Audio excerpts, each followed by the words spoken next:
The New York Knicks are making some serious changes right now, and let me tell you, fans have been waiting for this moment for months. Ever since Mike Brown was hired as head coach, there's been a ton of speculation about what kind of changes he's going to implement compared to Tom Thibodeau's tenure. And today, after watching this segment on Sportcenter, it really hit me how significant these moves are. The analysts laid it all out, breaking down the strategy, the lineups, and even the rotations that Mike Brown is planning. Honestly, if you're a Knicks fan, this is both exciting and, to be fair, a little nerve-wracking. There's so much anticipation for what this new-look team is going to look like on the floor. First off, let's talk lineups. Brown is making it clear that he's moving away from Thibodeau's traditional 8-man rotation. He wants a rotation of 9 or 10 players, which gives him flexibility, but also adds a layer of unpredictability. And the starting lineup? He hasn't even settled on that yet.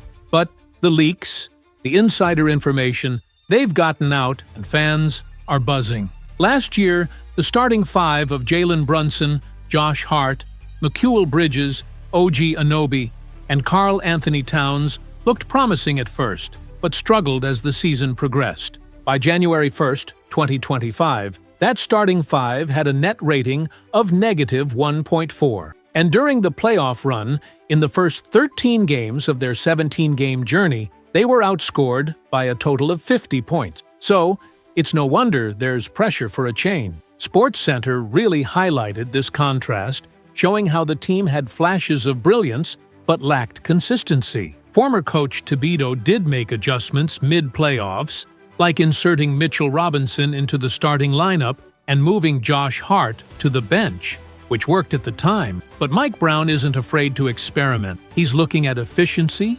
chemistry, and creating lineups that give the Knicks the best shot to dominate offensively. One lineup the analysts focused on, Brunson, Deuce McBride, Mikal Bridges, OG Anunoby, and Karl Anthony Towns, may be undersized, yes, but it's efficient. According to data from Data Baller, it posted a net rating of +2.1, better than last season's starting 5, and even better than the final 4 games against the Indiana Pacers. Sure, there are concerns about rebounding outside of Towns, and OG Anunoby is an underrated presence there, but overall, the offensive potential is exciting. Sportcenter made it clear. Mike Brown has a history of rotating lineups strategically. Remember Sacramento? He started Fox, Malik Monk, Harrison Barnes, Keegan Murray, and Deonte Sabonis. Sabonis provided a dominant rebounding presence, while others contributed in ways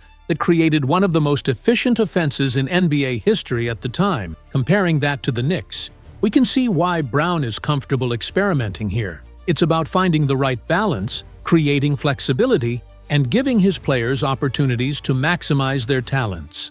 And it's exciting to watch because it shows a willingness to adapt and think ahead. Now, Knicks fans, if you haven't already, make sure you hit that subscribe button. Seriously, if you want daily updates on what's happening with the team, the rotations, Mike Brown's moves, and all the inside details, subscribing to Knicks Digest is the best way to make sure you never miss a beat. Training camp is underway, things are moving fast, and there's a lot of breaking news that you want to be in on from day one. But back to what Sportcenter was emphasizing. These changes aren't just cosmetic. They reflect a broader vision. Brown is committed to offensive efficiency, player development, and maximizing every rotation minute. The league is competitive, and the Knicks need to be smart about matchup, pacing, and execution. Fans are right to be excited, but they should also temper that with patience, because these rotations will need time to gel. There will be mistakes, there will be adjustment, but the foundation Brown is laying is solid, and if executed well, it could lead to some of the most dynamic basketball the Knicks have played in years. And that's what I want everyone to take away from this. Watching Sportcenter today made me appreciate how calculated these moves are. It's about creating a team that's adaptable, resilient, and efficient. It's about maximizing strengths while covering weaknesses. And it's about finally seeing a coaching staff willing to experiment to get the best possible results. Knicks fans, buckle up, because this season is going to be a wild ride. And if you want to stay informed every step of the way, hit that subscribe button now, because Knicks Digest has you covered. Alright, so picking up from where we left off, the Knicks' rebounding situation is actually better than some people think. OG Anunoby, again, is an underrated rebounder who can bang down low with the best of them, and that makes a big difference when you consider the Knicks' overall lineup balance. So, yes, outside of Karl-Anthony Towns, the Knicks might look a little undersized, but the fundamentals are solid, and the rebounding shouldn't be as big of a concern as some might assume. Now, here's where things get really interesting. During training camp, which is typically pretty locked down, some rare images surfaced showing Mitchell Robinson running with the starters. The Knicks have this system in practice where starters wear blue, bench players wear gray, and the reserves wear a kind of maroonish-orange color. From what we could see, Tyler Kolich and Landry Shamet were wearing the reserve color. Malcolm Brogdon was in gray, but Mitchell Robinson was clearly integrated with the starters. This isn't just speculation. Sportcenter highlighted this in their segment, pointing out that Mike Brown seems committed to putting Robinson in the starting lineup. And honestly, that's something Knicks fans, myself included, have been begging for. Now, it's important to note that this decision comes with challenges. The Knicks don't have a ton of backup big men. Gersenol, while talented, is undersized for the 5, really more of a 4. And Ariel Hookport, while promising, is still unproven. That means starting Robinson creates a shorter bench, which forces the coaching staff to stagger minutes with Towns carefully. But if you look at the bigger picture, multiple coaches across the league have found success with a dominant defensive big man next to a versatile 4. Minnesota had a similar situation with Karl-Anthony Towns at the 4 and Rudy Gobert at the 5. And when they played together, that lineup thrived offensively and defensively. So strategically,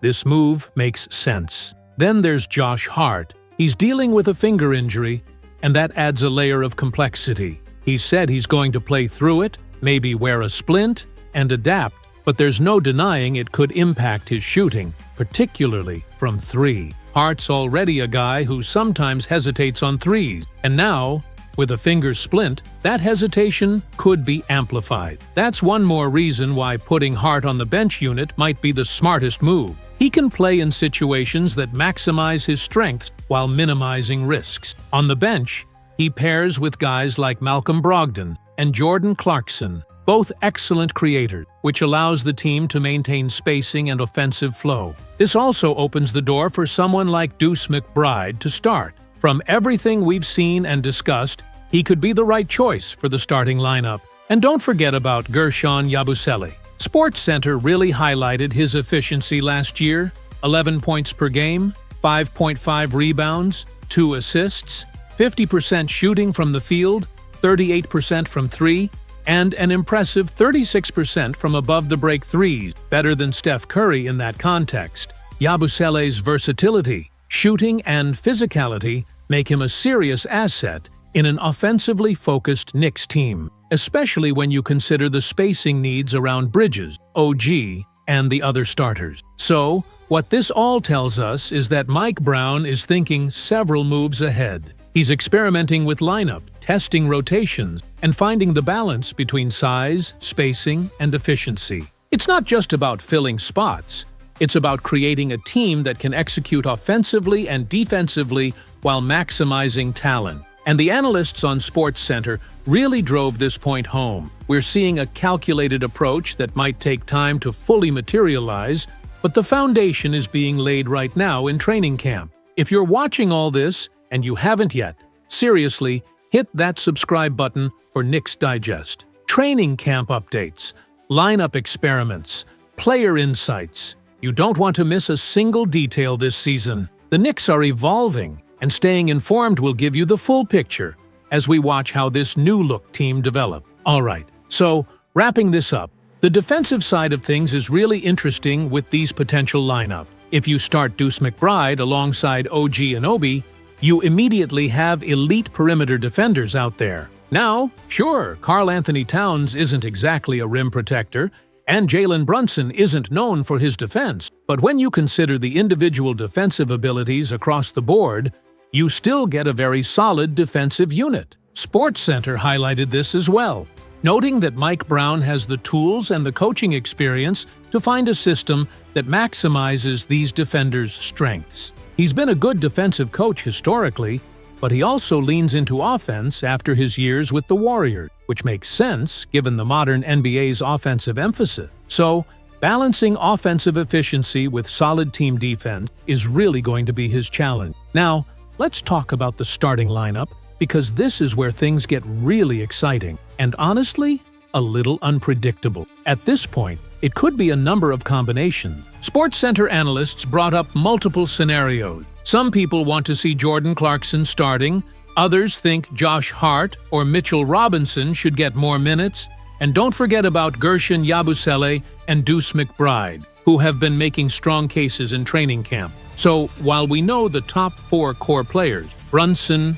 Bridges, OG, and Towns, the 5th spot really could be anyone. That's going to be a fascinating story to follow, especially as Mike Brown experiments during the preseason and early regular season. Offensively, there's so much upside. The spacing is getting better with these lineups, and having sharpshooters like Yabusele spreading the floor above the break gives Towns and Bridges more room to operate in the paint and mid-range. And defensively, while they might be a little undersized in certain matchups, the collective athleticism and high IQ of this unit should allow them to switch, rotate, and disrupt opposing offenses effectively. Sportcenter made a big point of noting that this Knicks team, while offensively focused, has defensive potential if Mike Brown can find the right rotation and trust the right players in the right moment. Honestly, this is what makes the next few weeks so exciting. Training camp is the testing ground, and every practice, every scrimmage, is a clue as to how this team will look when the season actually starts. The analysts kept emphasizing that fans should pay close attention to minute distributions, lineup combinations, and how Mike Brown adapts to injuries or in-game challenges. This is a Knicks team in transition, but one with serious potential.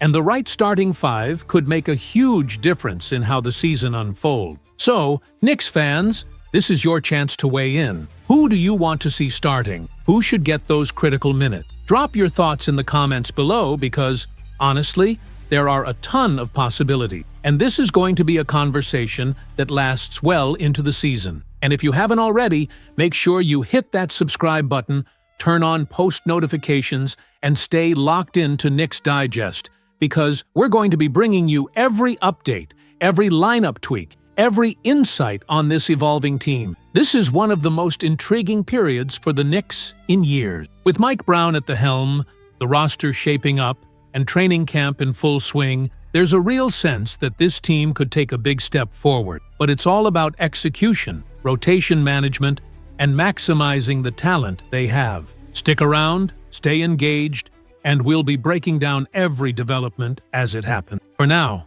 that's all from me. Catch you later, Knicks fans.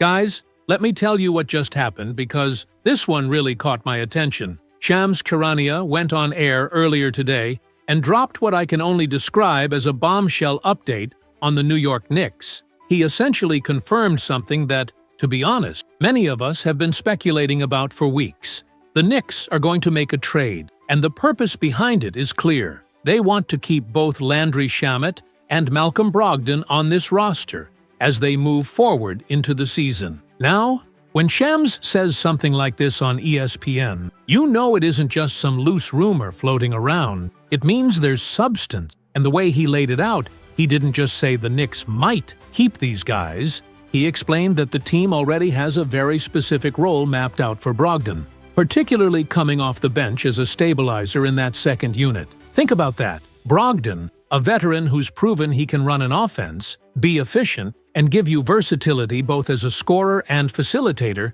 is someone the Knicks clearly see as crucial. And Shamet? That's another layer to this. He's a plug-and-play wing, a guy who can come in, give you spacing, hit shots, and bring some experience. He's not necessarily going to be a headliner every night, but in an 82-game grind, you need players like that, reliable, respected, and able to eat up meaningful minutes without disrupting the flow. But here's where it gets tricky. And this is where Shams's report gets even more interesting. To make this possible, the Knicks have to make a trade. Their cap situation doesn't allow them to just slide these guys in comfortably. The roster as it stands can't carry both Shamet and Brogdon unless somebody is moved out. So now, all eyes are on who the odd man out might be. And it's not just about contracts, it's about philosophy. The Knicks under Mike Brown have made it clear. They are in win-now mode. The East is wide open,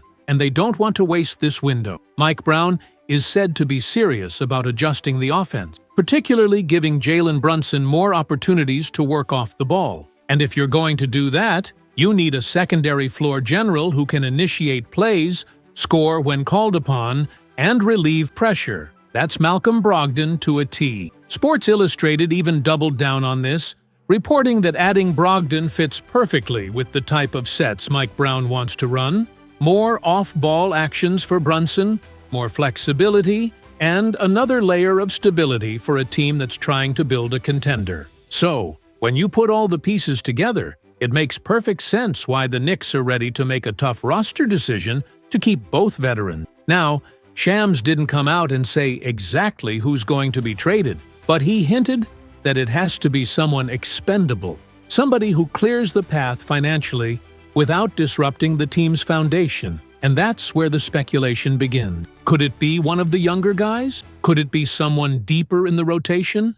We don't know yet, but one thing is certain. The Knicks are prioritizing veteran presence over developmental projects.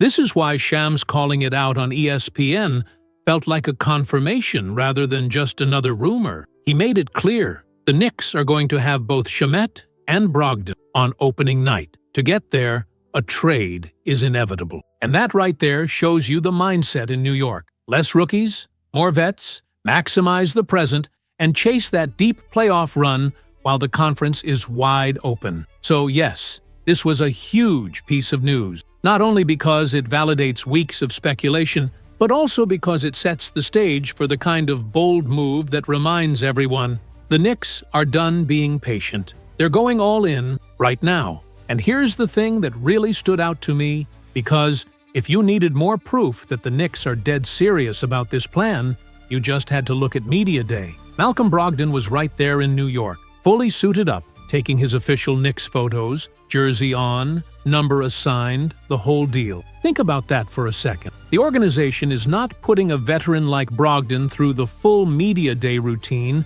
if they don't already see him as part of the opening night roster. That doesn't happen by accident. They're not setting all of this up just to cut ties a week later. It's confirmation, loud and clear, that Brogdon is in the plan. So again, this all circles back to the same reality. A trade is inevitable. The question now isn't if, but who. And the three names that keep surfacing are Tyler Cole, Miles McBride, and Pamacom Dyer. Now, the most logical and frankly, the cleanest move is still trading Dyer. That's the easiest pathway for New York to create the roster flexibility they need while holding on to two veterans who clearly fit into their win-now vision. But here's the part that can sting for some fans.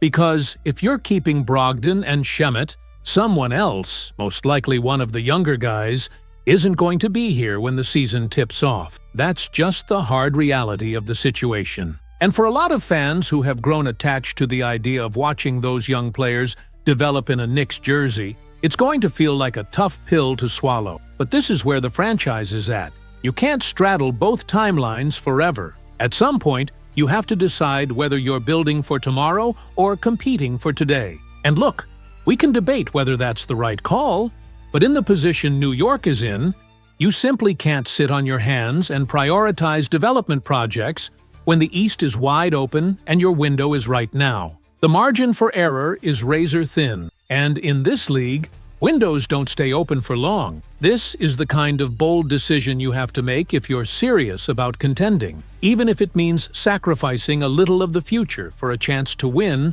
in the present. And Leon Rose, by all accounts, has already drawn that line. He's made it clear internally, a trade is the right move. It's not about what's popular, it's about what maximizes this roster today. That's the mindset. More vets, less rookies, fewer long-term gambles, and a focus on proven players who who can deliver when the lights are the brightest. It's about building a team that can withstand the grind of the postseason and go toe-to-toe with anyone in the conference. And that kind of clarity, whether you agree with it or not, shows that the front office is fully locked in on chasing wins right now. Now, speaking of pressure, FanDuel, the sponsor of the show, actually dropped some really interesting odds that tell us just how high expectations already are for New York. According to their updated NBA Cup projections, OKC is still sitting at the top of the board at plus 410, but right behind them, the New York Knicks at plus 550, ahead of the Cavs at plus 600. After that, the gap widens dramatically. Denver's sitting at 1,000, Orlando's all the way at plus 1,200, and Atlanta comes in at 1,400. But what does this tell you? It tells you that the Knicks are already seen as one of the 3 favorites to win this tournament before the season even begins. That's not just hype, that's Vegas telling us this is real. And with that comes an enormous amount of pressure. Because if New York is going to be considered one of the top contenders for something like the NBA Cup, you better believe the front office feels the urgency to make sure the roster reflects that. No excuses, no half measures. So here we are. The Knicks know they must lock in a win-now roster. They know this season is their best chance in decades to break through, to get to the NBA Finals. And that's why Shams's report hit so hard. Because it didn't just confirm the rumors, it underlined the urgency. It told us the organization is moving forward with intent. Brogdon's here, Shamet's here, a trade is coming. The Knicks are all in. And honestly, guys, I get it. Some fans are going to hate the idea of moving on from a rookie or a younger piece. But when you look at the bigger picture, it makes sense. New York isn't playing the long game right now. They're playing the right now game. And sometimes, that's the only way to win.